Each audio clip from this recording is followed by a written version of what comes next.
11వ వచనము చాలా జాగ్రత్తగా వినండి, ఆత్మ పరిశీలన చేసుకోవాలి. గొప్ప మాట అండి. ఈ యొక్క పరిశుద్ధమైన గ్రంథంలో ఉన్న ఈ 11వ వచనంలో ఉన్న వాక్యము మరి కథోలిక శ్రీసభ అందించిన పరిశుద్ధమైన గ్రంథమైన ఈ యొక్క పుస్తకంలో ఉంది. అదేవిధంగా ప్రొటెస్టెంట్ బైబిల్లో కూడా ఉందండి. సో దయచేసి వినండి.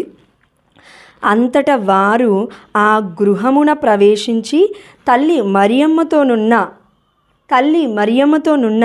బిడ్డను చూచి సాష్టాంగపడి ఆరాధించిరి. మీరు కరెక్ట్గా అబ్జర్వ్ చేస్తేనండి, ఇక్కడ తల్లి మరియమ్మతోనున్న బిడ్డను చూసి, తల్లి మరియమ్మని పక్కకు పెట్టి బిడ్డ దగ్గరికి వెళ్ళి వాళ్ళు ఆరాధించలేదండి. పరిశుద్ధమైన బాలయేసు ఒంటరిగా ఉన్నప్పుడు వెళ్ళి వాళ్ళు ఆరాధించలేదండి. తల్లి మరియమ్మతోనున్న బిడ్డను చూచి వారు సాష్టాంగపడి ఆరాధించిరి. అయితే దేవుడు నిన్ను నన్ను మనందరినీ ఈరోజు అడుగుతున్నాడు. ఇదిగో మరియ తల్లి కేవలం దేవుడి యొక్క ప్రణాళికలో ఒక అరటి తొక్క లాంటిది, లేకపోతే గుడ్డు పొట్టు వంటిది అని అంటున్న ప్రతి కపట బోధకులకు, కపట ప్రవక్తలకు, ఆ యొక్క మనుష్యులకు దేవుడు చెప్తున్న మాట ఏంటంటే, ఇదిగో నా తల్లికి నువ్వు గౌరవాన్ని ఇవ్వనప్పుడు నీవు శాపగ్రస్తుడవు అవుతావు అని పరిశుద్ధమైన గ్రంథము చెప్తుంది.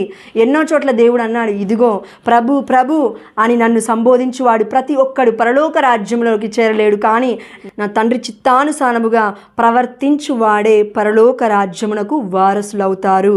అయితే ప్రభు ప్రభు అని నువ్వు 24 గంటలు దేవుణ్ణి ప్రార్థించినంత మాత్రాన నువ్వు పరలోక రాజ్యానికి వెళ్తావని కాదండి.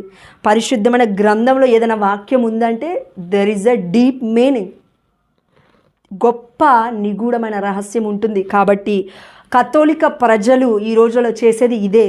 ఇదిగో మరియమ్మతో నున్న బిడ్డను చూచి సాష్టాంగపడి వారు ఆరాధించిరి. ప్రతి కథోలిక శ్రీసభలో, ఆ యొక్క దేవాలయంలో ప్రతి కథోలిక బిడ్డ చేస్తున్న ఆరాధన ఇదే, దేవుడు చెప్పిన ఆరాధన.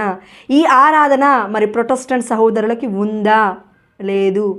మరియ తల్లి ఎక్కడుంది? అక్కడ లేదు. యేసు ప్రభువు అని పెట్టుకుంటారు, యేసు యేసు యేసు అని అంటున్నారు. మరి నిన్ను కన్నా నీ తల్లి యొక్క గొప్పతనం నీకు తెలియకపోతే సృష్టికర్తని కన్నా తల్లి యొక్క గొప్పతనం నీకు ఎలా అర్థమవుతుంది? అర్థం కాదు. ఇక్కడ చూడండి, గొప్ప మాట. తల్లి మరియమ్మతోనున్న బిడ్డను చూసి, తల్లి ఎవరయ్యారు? మరియ తల్లి అయింది.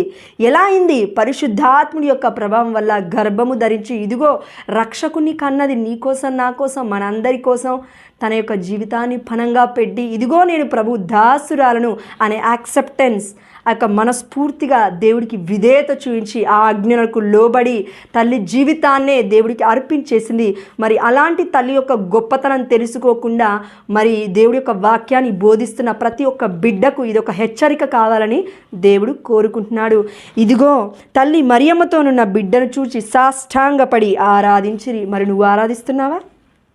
తల్లి మరియమ్మని గౌరవిస్తున్నావా అని దేవుడు నిన్ను నన్ను మనందరినీ అడుగుతున్నాడు.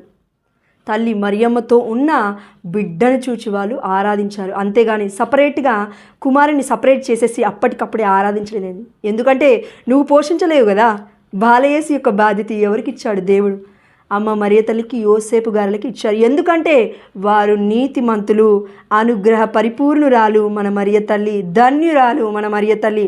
అలాంటి ధన్యత్వం మరి పాస్టర్గా ఉన్నా, ప్రొటెస్టెంట్గా ఉన్నా నీకు ఉందా? మరియ తల్లిని ఎవరెవరైతే రెస్పెక్ట్ ఇవ్వకుండా మాట్లాడుతున్నారో వారికి ఆ అర్హత ఉందా? అసలు వారికి వినే చెవులు ఉన్నాయా? చూడగలిగే ఆధ్యాత్మిక కనులు ఉన్నాయా?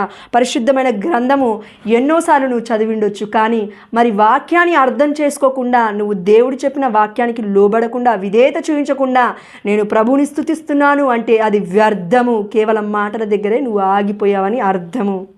కాబట్టి మరియ తల్లికి రెస్పెక్ట్ ఇవ్వు, గౌరవాన్ని ఇవ్వు. జ్ఞానము అంటే ఇదే.